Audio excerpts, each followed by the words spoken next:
বাংলাদেশ চীন মৈত্রী সম্মেলন কেন্দ্রে সকালে জাতীয় মৎস্য সপ্তাহ 2025 উদ্বোধন করেন প্রধান উপদেষ্টা অধ্যাপক ডক্টর মোহাম্মদ ইউনূস।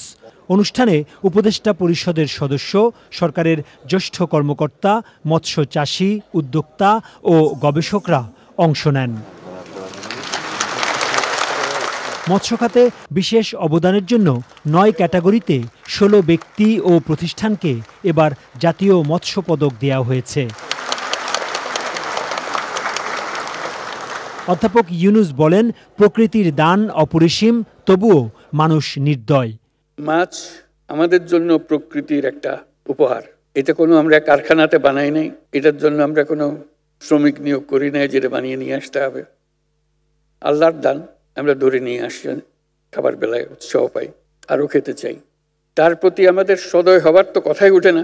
তার প্রতি আমরা অত্যন্ত নির্মম, নির্দয়। আমরা মাছের কথা বলি, আজকে মৎস্য সপ্তাহ উদযাপন করব, অবশ্যই উদযাপন করব, এত বড় একটা আনন্দের দিন।